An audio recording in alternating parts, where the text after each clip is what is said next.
Bueno, ¿por qué no nos cambiamos de lugar? ¿Qué les parece? Cambio de silla. Vamos.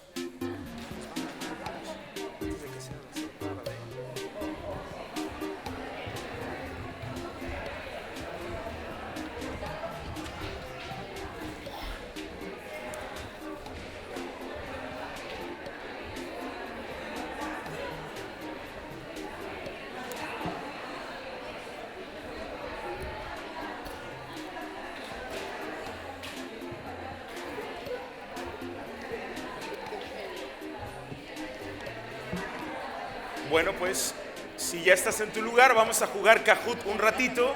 Así que conéctate a la red Wi-Fi gratis, solo tienes que conectarte, entra a la página de kahoot.it y pon este número, ¿vale? Empecemos a conectarnos, tienen 30 segundos para conectarse. Página kahoot.it y ese es el número que hay que poner en la entrada. No hay que hacer ningún registro ni nada, solo entran a Kahoot. Y ahí entramos con ese número. Esperemos a los primeros jugadores. Esta es una herramienta para educadores en España. Parece que hay 80,000 maestros que la usan. No sé si hay alguno de esos 80,000 por aquí. Vamos a ver cuántos se inscriben.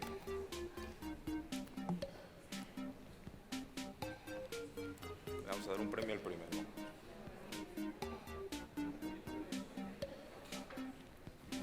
Uno, Kim. Abel.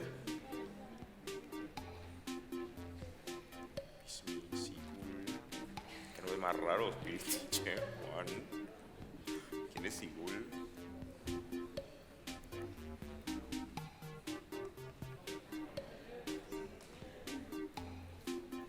Yo no voy a jugar. Perfecto.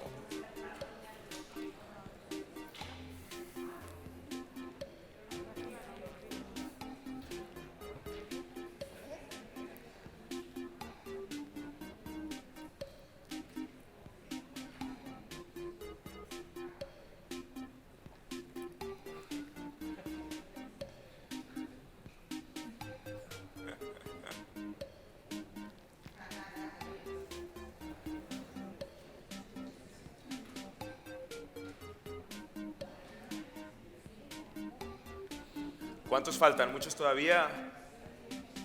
Sí.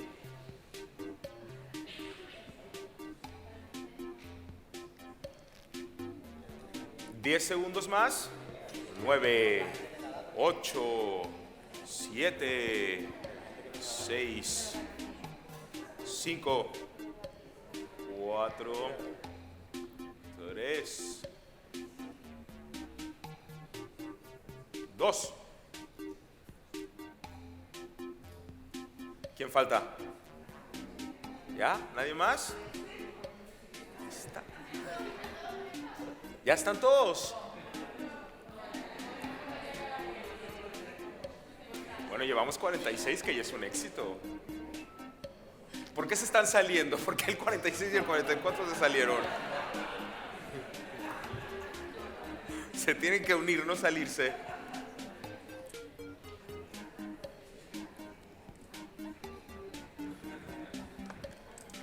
Gracias por regresar.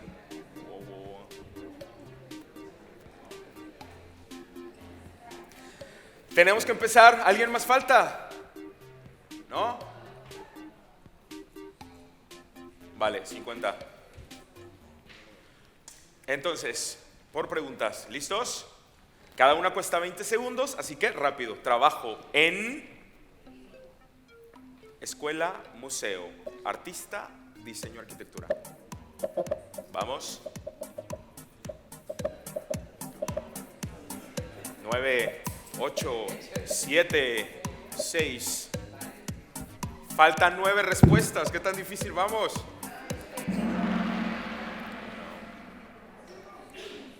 Ok, hay más personas que trabajan en el museo y hay tantos artistas. Qué lindo.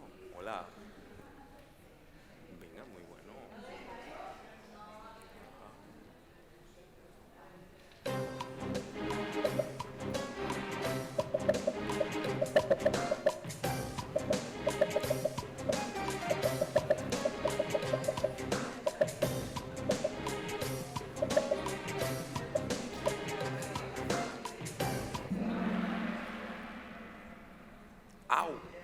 la vimos. Bueno, lo más raro que podría pasar ahora.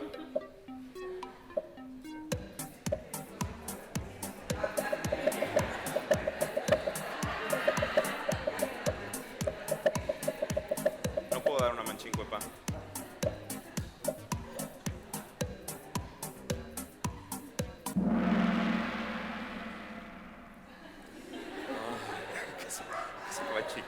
Es una vuelta en el... Ok.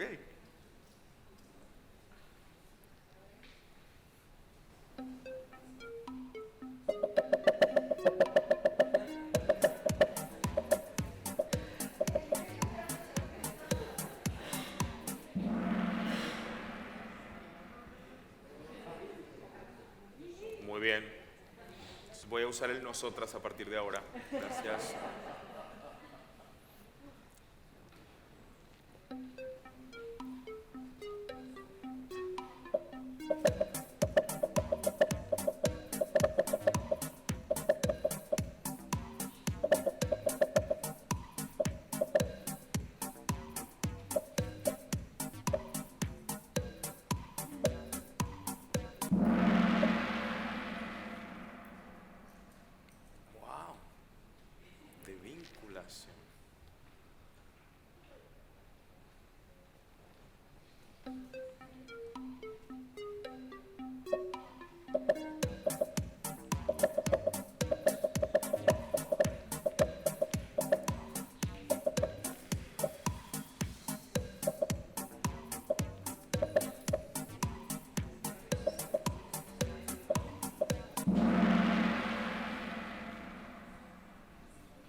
Ganó la pintura impresionista. Faltan 2 preguntas, vamos.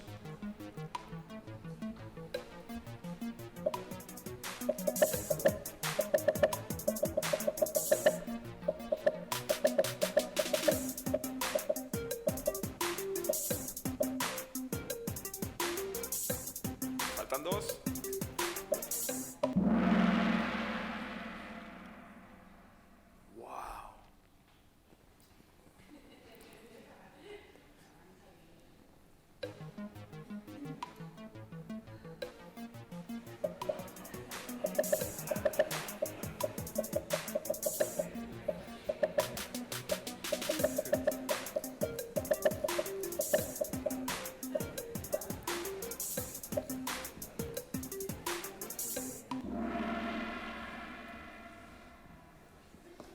¿Quién es Luis Rey?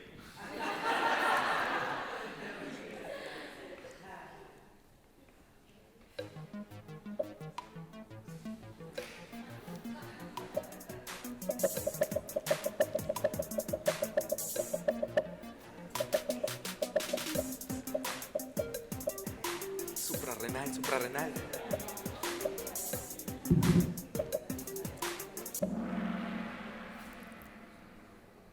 Sí, transatlántico.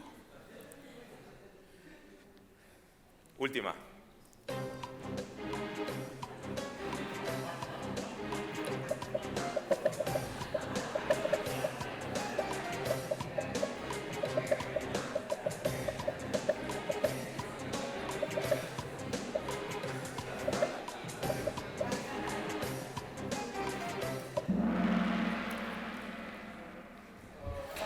¿Quiénes son?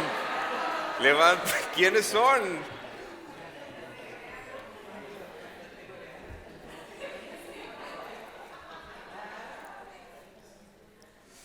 Vale. Bueno, les voy a hablar 10, 11 minutos del museo. En 1605, un hombre llamado Samuel Kirchberg escribió el primer tratado museológico que existe. Es un tratado muy antiguo y él trataba de reflexionar sobre la investigación que implicaba crear un espacio donde el universo fuera reunido entero en un solo lugar. Entonces Kirchberg llamó a este lugar el anfiteatrón. Daniel Mayor, unos años después, En el 45, en 1645, escribe otro tratado donde explora más el tema del anfiteatrón y se inspira en este libro, el Historia Naturales de Plinio, y hablan de cómo el museo es un lugar donde todos los objetos son reunidos para construir el universo entero. Y así nacieron los gabinetes de curiosidades, estos lugares donde teníamos todo tipo de colecciones, artificialia, mineralia, animalia, etcétera, etcétera, y donde estas colecciones reunidas sin un orden específico, pero eso sí, en un lugar concreto para investigar, construían aquel antepasado del antepasado del antepasado de lo que es el museo moderno. Estas colecciones empezaron a formar grupos muy grandes y grandes coleccionistas empezaron a crear colecciones de todos tipos. Esta es la colección de muelas de Pedro el Grande, que está en el Hermitage, donde le sacaba una muela a cada persona que le gustaba tus muelas. Así que qué bueno que ya estas colecciones han desaparecido. Y este tipo de colecciones empezaron a construir otros espacios con el tiempo que nos llevaron hasta el grupo de colecciones que construyeron el Museo Moderno. Pero la idea fundamental de la museología, aquella primigenia de Kirchberg y de Mayor, era que el museo era un texto escrito o un texto de objetos. Esto quiere decir que el lenguaje del museo era un lenguaje con letras, pero también con objetos y ambientes. Y estas ideas de construir a partir de objetos y ambientes o a partir de objetos sería el corazón o la inspiración fundamental de la museografía, que para desilusionarte no es diseño de interiores, tiene que ver con construir discursos a partir de cosas que no se leen solamente con letras, sino con toda una serie de objetos, disposiciones y relaciones entre ellos, pero más allá entre estos espacios y sus relaciones. Así que el lenguaje museográfico ocupa básicamente el sentido de sensorialidad de mirar, que ocupa más o menos un 40 y tantos % de tu corteza cerebral y que es uno de los sentidos que ocupa no solamente más recursos neuronales, sino que tiene un archivo visual enorme. Un archivo que se empieza a formar cuando tú eres muy pequeño a partir de, como lo dice Kitsch, la madre de todos los sentidos, como dice Palasma, que sería el sentido táctil. Entonces, para estos autores, la idea del sentido táctil es que todos nosotros comenzamos a construir sensorialidad y definirla a partir del sentido áptico, es decir, de tocar, de probar esos toques, de probar con el gusto, de sentir las cosas. Y entonces, cuando somos muy pequeños, toda la construcción de los archivos visuales, sonoros, auditivos y demás empiezan con la tactilidad. Cuando tú ves cierta textura, en ese momento recuerdas temperaturas, formas de sentir y tu cerebro está trayendo todo el archivo táctil para darle sentido a eso que estás mirando. Por lo tanto, la investigación actual sobre la tactilidad nos ha llevado mucho a reconsiderarla como una parte fundamental de la construcción de las redes neuronales en la primera infancia. La idea de la tactilidad también se lleva a niveles de lenguaje en nuestras expresiones, de cómo enormes cantidades de emociones las hemos puesto en el lenguaje a partir de lo táctil, y que referimos lecciones de relaciones humanas, de cómo nos sentimos, de emociones y de sentimientos, recuperando las ideas de lo táctil, de cómo se sienten las cosas en la tactilidad. Así que lo corporal es una parte fundamental del aprendizaje y hemos hablado mucho de eso en muchos proyectos, pero básicamente las pedagogias corporales dicen que tú no aprendes fuera del cuerpo, sino en el cuerpo. Y esta reflexión del cuerpo es una de las cosas que las pedagogías contemporáneas están trayendo más a la mesa y están discutiendo más una y otra vez. La idea de crear entornos de aprendizaje implica esta relación de cómo estamos unidos o cómo estamos tratando de incluir el diseño de los espacios, el diseño de los entornos dentro del aula. Y cómo estamos reflexionando cada vez más como el aula, como la tenemos dispuesta, no necesariamente es un espacio de aprendizaje, más bien es un gran, enorme obstáculo del aprendizaje. Así que la idea de proyectar estas relaciones nos lleva a muchas teorías pedagógicas y ayer estuve pensando incluirles algunas ideas de Reggio Emilia, sabiendo que hay algunos docentes por aquí y tal vez alguien interesado en pedagogía quiera descubrir más y como había muchas menciones, pensé que era bueno traerlo a la mesa. Entonces Reggio Emilia propone que el espacio, básicamente el espacio físico, siempre es un lugar de encuentro. Entonces cuando diseñamos ambientes de aprendizaje desde la propuesta filosófica de Reggio Emilia, el espacio funciona como un espacio de encuentro, como el espacio de encuentro, y ahí es donde podemos trabajar identidad, donde podemos trabajar relaciones y donde se da todo este proceso de construcción y co-construcción de sentido. La idea de los espacios está relacionado con el lenguaje espacial, es decir, con el lenguaje del ambiente que es potencialmente fuerte a todos los niveles neuronales. Entonces, cuando nosotros nos encontramos con el ambiente, nos encontramos con este enorme discurso que nos está afectando todo el tiempo. En Reggio se le llama al espacio físico el tercer maestro. La idea de trabajar con el tercer maestro tiene dos ideas. Uno es que es un organismo, es decir, El espacio tiene que estar vivo, no puede ser un espacio muerto, ni un espacio permanente, ni un espacio que nunca cambia, es un espacio que va cambiando, que se va transformando, que va recopilando las huellas de quienes habitan en él, y por otro lado es responsivo, es decir, de alguna forma el espacio responde a lo que está sucediendo a su alrededor. Estas dos ideas están relacionadas entonces más metafóricamente con la idea de una urdimbre. El espacio, me parecería que sería bueno ponerlo en la mesa, imagínate que es como un tejido, donde vamos metiendo una serie de hilos distintos, de dimensiones diferentes, de multisignificados, y cada uno va creando una complejidad más alta de este mismo espacio físico, que nos permite acercarnos de otra manera al espacio complejo, ¿no? Yo creo que lo más importante de un espacio, cuando ya tenemos claras estas dimensiones, es la idea de habitar. El espacio físico en el que trabajamos no puede ser un no lugar. Todos saben más o menos a lo que me refiero cuando digo un no lugar. El McDonald's es un no lugar, el Corte Inglés es un no lugar, porque yo puedo ir a cualquier Corte Inglés y todos son iguales. Sí me siguen, ¿verdad? Igual al McDonald's, la misma hamburguesa aquí en Egipto, en Mozambique y en México. Pero un lugar habitable, el lugar de tu casa, tiene las huellas donde has estado, tiene las marcas que tú has puesto, tiene la fotografía de tu abuelita, y eso hace que sea tuyo, que sea un lugar que habitas y sea un lugar que tenga huella. Así que el contexto de los ambientes en Reggio, aparte de ser habitable, aparte de ser una urdimbre, aparte de ser un contexto híbrido, necesariamente lo podemos evaluar o calificar a partir de las relaciones que provoca. Las relaciones entre los niños, las relaciones con los objetos, las relaciones entre los maestros, los niños y los objetos, las relaciones entre el ambiente y los objetos, y estas múltiples relaciones se definen a partir de su calidad. Qué tanto provocan, qué tantas preguntas crean, qué tantas ideas manejan y qué tanto desarrollan esas relaciones. Entonces nuestra búsqueda en diseño es mirar estas relaciones, o por lo menos las posibilidades de ellas, y aplicarlas. En Reggio, la idea de las relaciones le llamamos la estética de las relaciones. Entonces trabajamos todo el tiempo con esta frase que implica que para desarrollar un espacio estético necesariamente es un espacio plagado de relaciones de diferentes niveles y de diferentes tipos. Hablemos un momento de diseño. Cuando hablo de diseño del ambiente estoy hablando de muchas herramientas que tienen que ver básicamente con el diseño sensorial, es decir, con los niveles de la sensorialidad. No pensamos en un espacio que no considere todos los niveles, sino por el contrario, pensamos un espacio que tiene abiertas las posibilidades a todos los niveles sensoriales. Entonces, cuando hablamos de eso, hablamos de el maestro o el educador como si fuera un poeta, ¿no? Y les traigo algunas imágenes y algunas de las herramientas que tenemos que usar. Primero, bueno, la luminosidad.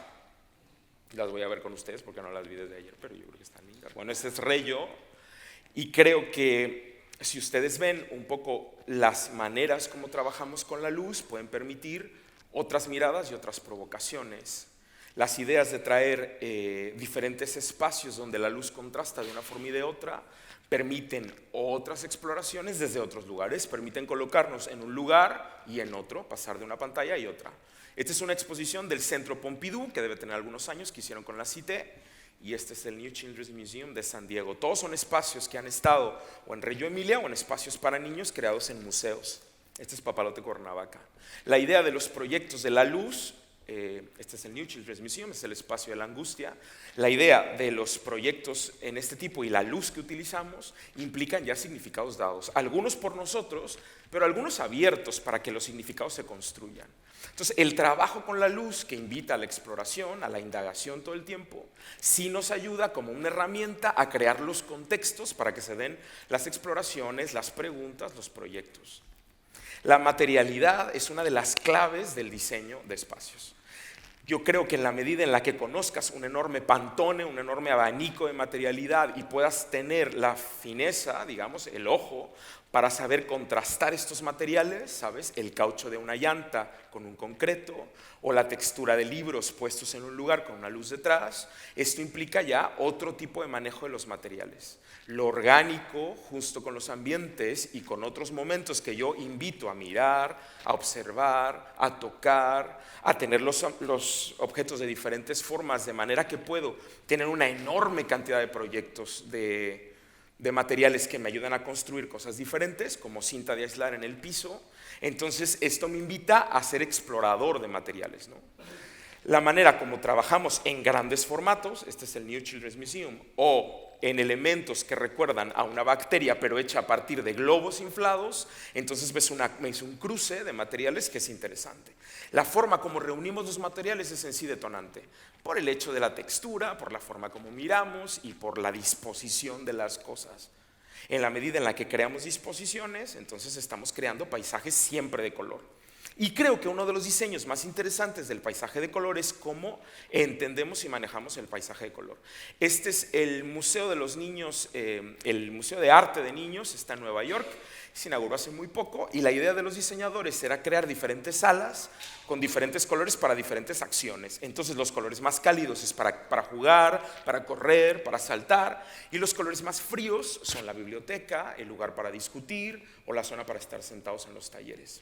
Este uso de los colores, es decir, tener un código no evidente, no literal, pero sí que está en el mismo espacio, ha sido utilizado por muchos lugares. Este es Papalote, Cuernavaca.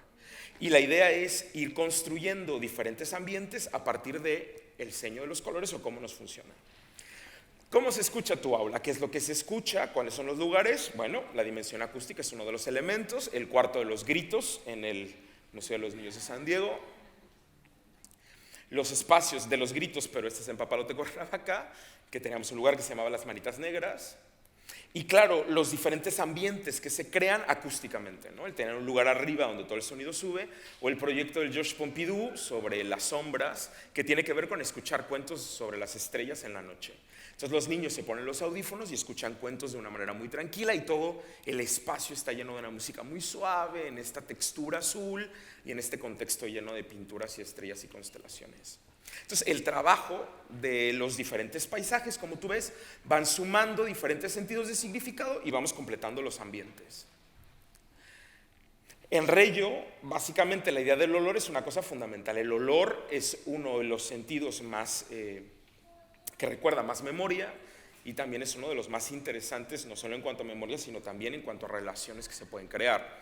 Y hay muchas exhibiciones y espacios para niños que estamos creando con olor. Entonces nuestro laberinto de llantas en Papalote, Cuernavaca tenía este olor necesariamente a la llanta y que provocaba ciertas experiencias distintas. Y el olor, la luz, lo acústico nos dan esta idea de los pequeños microambientes, espacios donde podemos estar juntos, donde podemos crear dos planos de ambientes, uno arriba y uno abajo, donde podemos crear diferentes estructuras que nos permiten jugar desde una manera y otra. Este es el laberinto de llantas, pero del New Children's Museum.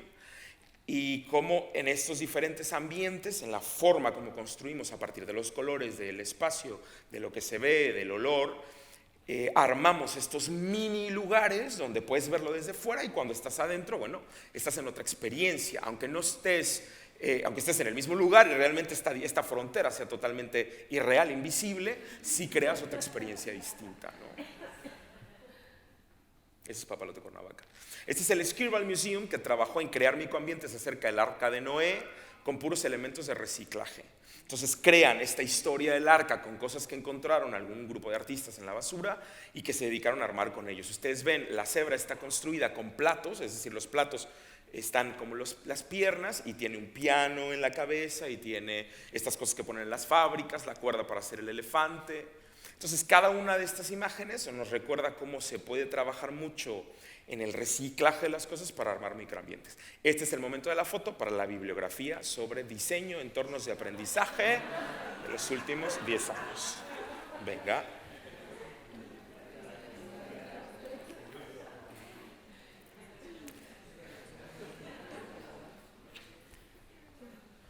¿Ya? Pero si no es cámara negra, ¿ya? Muy bien. Vamos a platicar 2 minutos y medio con la persona que tengas más cerca acerca de 3 cosas que hasta este momento te hayan parecido interesantes, o alguna pregunta que tengas, ¿vale? 2 minutos y medio, ni un minuto más.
Bueno,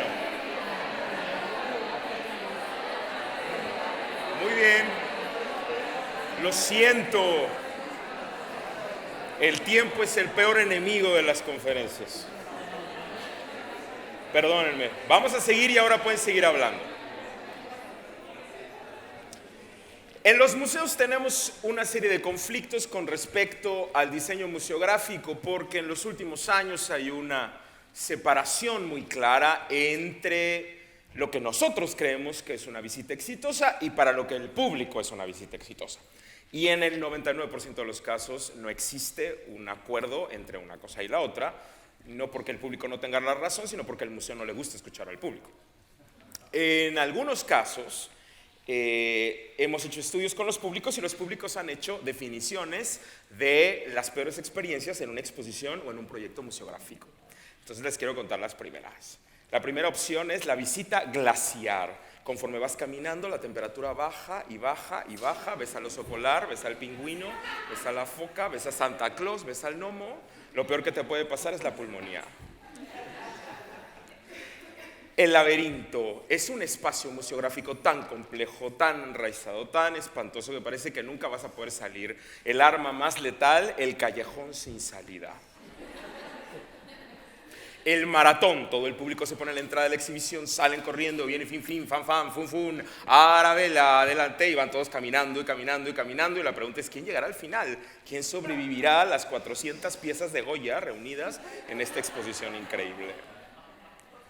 La exposición doctoral. En un estudio en México de los centros de ciencia descubrimos que en una visita el museo presenta todos los contenidos de la licenciatura y 3 semestres de maestría de la carrera de biología. Lo mismo pasa en el MUNAL, en la historia del arte. La exposición eterna. Tú entras, vas caminando, el tiempo pasa, te vuelve más grande, sale una arruga y parece que nunca va a terminar. La gente vas viéndola y las cosas nunca acaban. Las exposiciones son largas y sensibles. Hay gente que nunca logró salir, no lo hemos visto desde entonces. Las reflexiones de lo que hacemos en las exposiciones se reducen a 2 ideas. La primera es el tiempo, que es un contexto muy fuerte.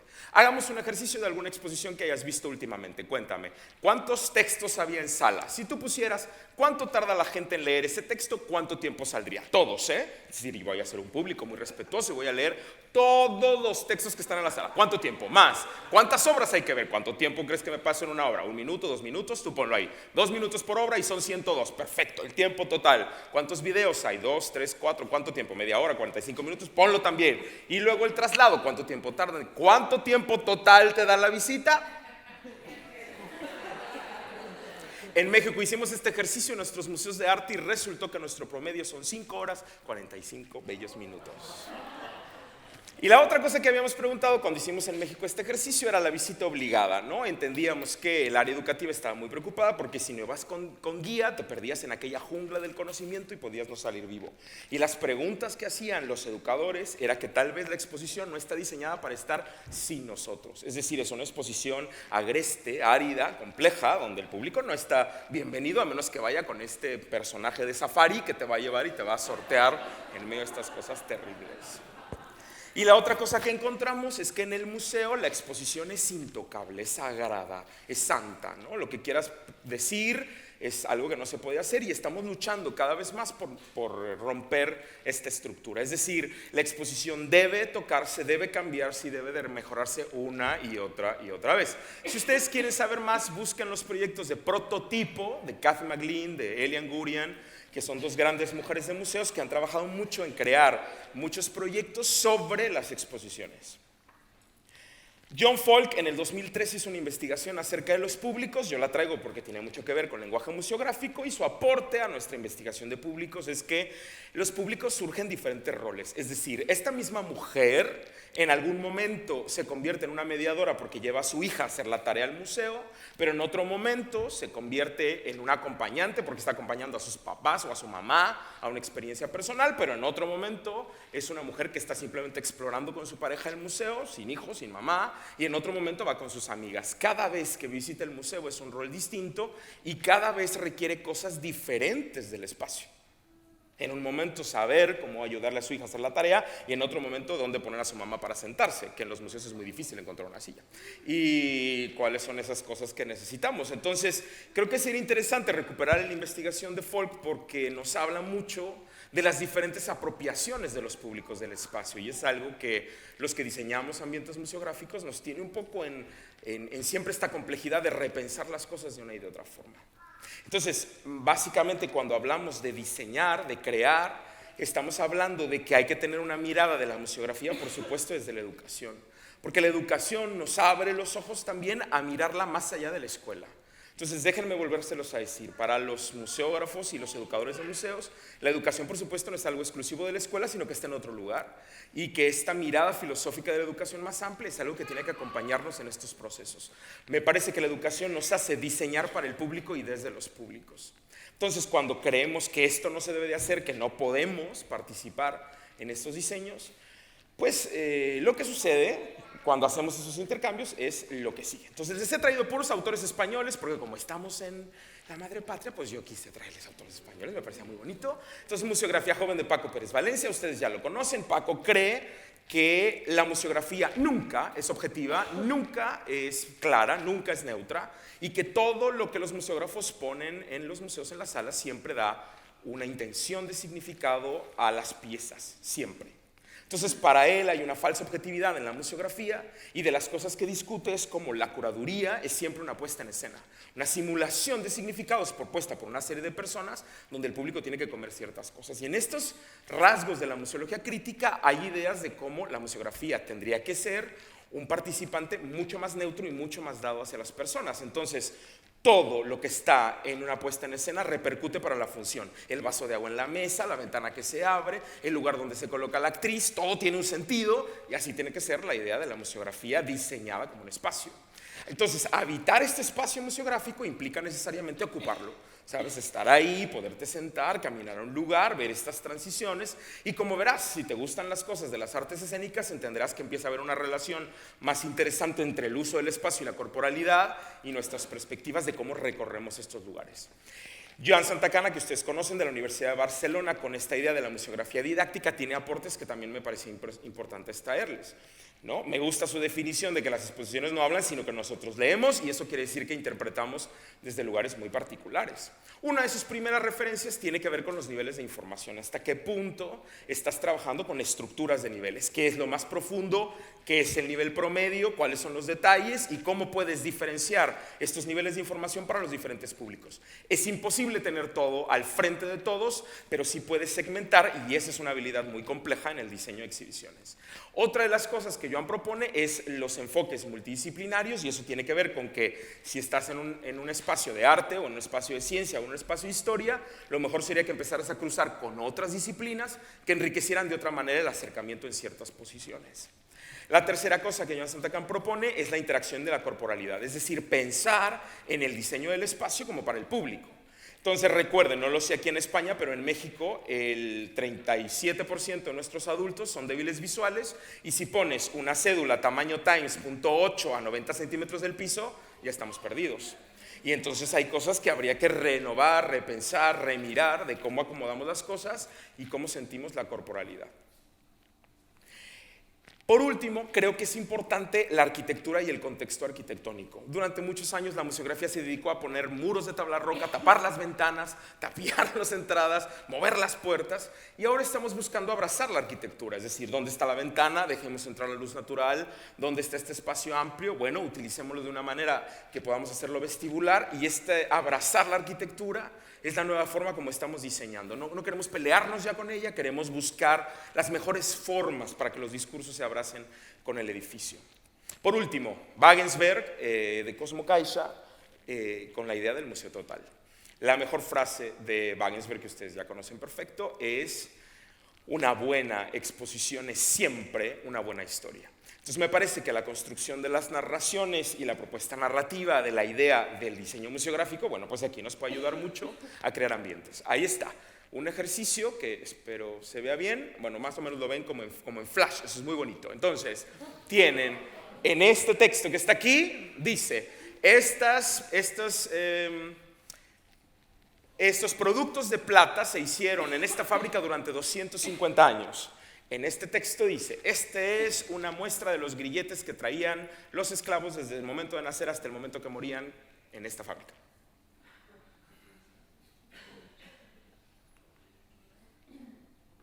El proyecto de la narración en vitrinas implica las cosas. Entonces, dice la pregunta, ¿cuáles son las miradas o los ángulos para ver al pato?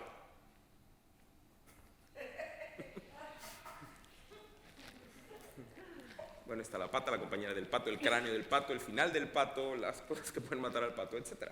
Es interesante la idea de la pregunta y no la definición. Este es el First Museum. Y tiene esta relación entre las vitrinas, las imágenes, los textos, las relaciones no dichas, los vínculos a la mirada, las cosas que te saltan de un momento a otro, las relaciones que podrías ocurrir y estos múltiples entramados de cosas que se dan o no. En el Museo de Río de Janeiro, en el Museo de Arte de Río, en el mar, en la exposición de Imagina Río, el curador y Janaina, la del área educativa, tomaron la decisión de unir por ejemplo, estos carteles de Paner, que ya es una compañía aérea que no existe, de la época de los 60s, y la colección de Barbie de Río, junto con miles de cosas que no tenían que ver con objetos de arte propiamente o históricos muy sofisticados, sino simplemente con cultura material y cultura visual que enriquecieran mucho los acercamientos. Entonces, el estilo de todas las exposiciones del Museo de Arte de Río siempre incluye la cultura material y la cultura visual de la época, cosa que te da otro acercamiento desde otras lecturas. Entonces, esto nos va a llevar al diseño museográfico como una propuesta en la creación de circunstancias. Es decir, estamos creando circunstancias para que la gente dialogue. Ahí me parece que el problema con los jóvenes diseñadores con los que me encuentro es que les da miedo la incertidumbre, porque crear circunstancias implica crear un lugar y dejarlo a que él mismo reaccione, viva, provoque, se mueva, y a veces me da miedo no tener el control. ¿Saben de lo que estoy hablando, no? Entonces, en el diseño creo que es muy importante que consideres esto y que dejes el control en un análisis posterior donde puedas ir renovando, moviendo cosas, provocando otras o recuperando lo que al público le parezca que es importante. Ahí está la foto de nuestros libros de museografía. Entonces tienen a Paco Pérez Valencia con Joven Museografía, que se los recomiendo, y bueno, a John Santacana. Y si quieren leer más sobre museos, pues a Whitcomb, que habla mucho más de algo más allá del gran mausoleo antiguo de los museos. La museografía, sin duda, es un tema que va a estar tomando cada vez más influencia y más fuerza por el maravilloso valor y coraje de las áreas educativas que han decidido tomar en sus manos el diseño de exposiciones y que me parece que nos va a llevar a otra era, a una era distinta de la comprensión de las exhibiciones y cómo se hacen esos diseños. Bueno, me voy a tardar 5 minutos en presentarles 4 ejemplos de espacios en Latinoamérica que me parece interesante que vieran. El primero está en Cumandá, se llama Cumandá, está en Quito, Ecuador, es la antigua terminal de autobuses. Lo que hicieron el alcalde y la directora de cultura, que es Ana María Mijos en esa época, fue dividir un edificio enorme para que fuera un espacio de deportes, hay albercas, hay taekwondo, hay gimnasio, y la otra mitad hay museo, hay centro cultural, hay espacios. Entonces tú entras a la sala de fotografía y hay una señora con una toalla y agua frente a la pieza y chanclita, y luego viene la niña también con agua y con un flippy caminando entre las salas. Este silencio me dice que me asusta. ¿Su silencio me tranquiliza o me desespera? Entonces la idea de tener los espacios culturales tan cerca de taekwondo y del gimnasio y llevarlos tan cerca, porque además no hay una frontera, tú puedes salir del gimnasio y entrar a la sala de exhibición sin nada que me detenga, el custodio, la puerta, la frontera, sino que es un lugar que se comparte, y eso ha provocado encuentros entre grupos muy interesantes. Es todo un laboratorio de experimentación. El Museo de Historia Mexicana en Monterrey acaba de hacer una exposición el año pasado donde estuvimos desarrollando, yo soy culpable de esta idea, y lo que hicimos es, como íbamos a hablar de historia, hicimos las páginas de Facebook de los personajes históricos más importantes, y entonces pusimos las relaciones, las fotos, las frases que ellos tenían en sus cartas, y bueno, todos lo subimos. Los jóvenes menores de 24 años se tardaban más de 38 minutos promedio en leer las páginas de Facebook, en estar, en entrar y en encontrar estas cosas. La opción antigua, vieja y anquilosada hubiera sido una línea del tiempo. Gracias. El Museo Nacional de Bogotá, Colombia, al frente de Daniel Castro, acaba de hacer este espacio que me parecía muy interesante sobre historia, que se llama el Museo Wiki. Ese es un espacio lleno de pizarrones donde ellos, con un tipo abecedario, anacrónico, extraño, invitaban al público a escribir cosas sobre la historia, poniendo una serie de vitrinas que daban otros detonantes. Es un espacio totalmente experimental que daba al público unas libertades que después se fueron analizando de manera más etnográfica. Pero la idea era una provocación en el corazón del museo más importante de Bogotá, provocando hacia las ideas de la historia y los tiempos, ¿no? Y la temporalidad. En Santa Fe, Argentina, Chiqui González, al frente del Ministerio de Cultura, ha hecho una serie de espacios basados en estas inspiraciones del lenguaje, la Isla de los Inventos, el Molino, la Fábrica Cultural y la Redonda. Ustedes pueden buscar todos esos en internet y lo van a encontrar, todo está en Argentina, pero me parece que la idea del diseño, la inspiración de Chiqui tendría que ver con crear estos ambientes, no solamente para que la gente observe, sino para que esté. Crear estos lugares como este bosque de árboles de papel para que la gente se siente, discuta, haya lectura de cuentos y hagan una serie de actividades distintas. Entonces el espacio en un sentido es también un medio y al mismo tiempo se convierte en un fin de hacer cosas, porque todo lo que pasa en la Redonda tiene que ver con el lenguaje museográfico. Un elemento que me parece que estamos experimentando pues tiene que ver con la penumbra, ¿no? Con lo desconocido, con el misterio, con el recuperar estas partes no tan blancas, no con tanta luz, no tan literales, sino poder trabajar con estas cosas. Y las reflexiones que tenemos metafóricas del espacio últimamente es la idea de ósmosis. Cómo es que esta membrana que somos nosotros, pues básicamente se transforma, porque el museo es una gran membrana donde dejamos pasar unas cosas y otras no. Algunas cosas las incorporamos y otras no las incorporamos. Entonces, quisiera preguntarles algunas cosas sobre si trabajas en un museo o puedes cambiar la palabra por aula, qué tipo de membrana eres, qué dejas entrar, qué dejas salir, qué excluyes, qué incluyes, cuáles son las raíces que trabajas, las genealogías que mueves, dónde empiezas, dónde terminas, qué tanto hablas de por qué haces las cosas, cuáles son las motivaciones internas, de dónde vienen tus ideas y de qué manera piensas, acercas, aprendes y hablas de la vida, más que hablar solamente de un contenido abstracto, que es una cosa que acabamos de ver en la mañana y que vimos ayer, pero yo quería como reformularla de otra manera pensando también en la experiencia del museo como una experiencia aquí y ahora. Y los vínculos que hacemos, cuáles se quedan, cuáles están invisibles, qué cosas relaciono, cuando yo hablo, qué cosas están entre líneas, qué cosas no, etc. Última, si entiendes la complejidad del museo, pero también del aula, de las estructuras de poder, de las pedagogías invisibles, como dice Elizabeth Ellsworth, etc. Bueno, vuelven a tener 2 minutos, ni uno más.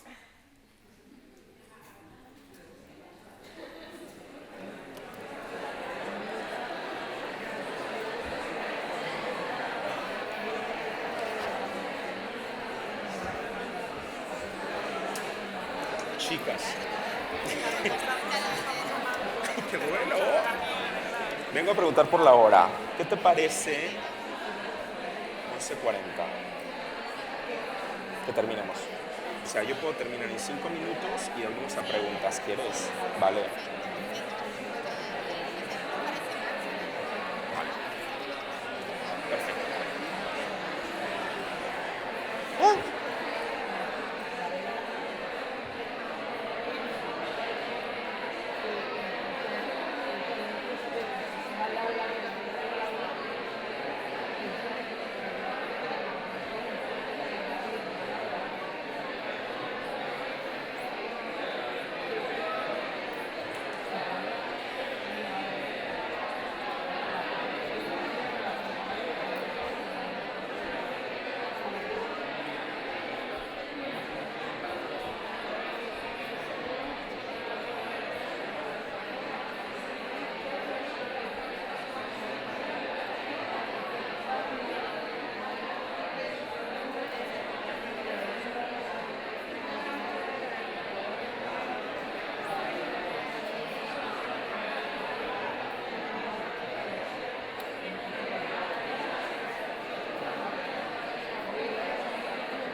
Muy bien.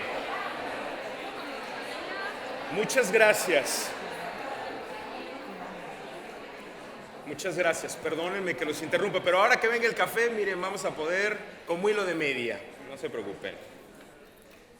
Dice, quería hacer un colofón de la presentación con una investigación que hicimos muy académica, perdónenme los que no están muy acostumbrados, a nivel neuropsicológico, del ejercicio que hicimos en una escuela de montar un espacio desde esta inspiración museográfica para fines pedagógicos desde la maestra. Entonces los quiero presentar.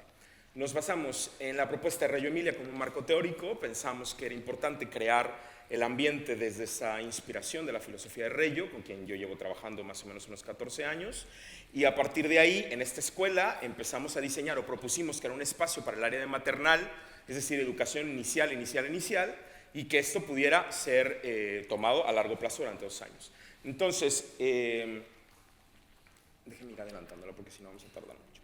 Entonces, esta es una escuela en una de las zonas, es una zona relativamente socioeconómicamente no de nivel alto, y trabajamos con ambientes de aprendizaje que tuvieran las dimensiones que ustedes ya vieron y que nos pudiera permitir crearle a los niños ambientes para trabajar un poco más elaboradamente su corporalidad, procesos de lateralidad, etc.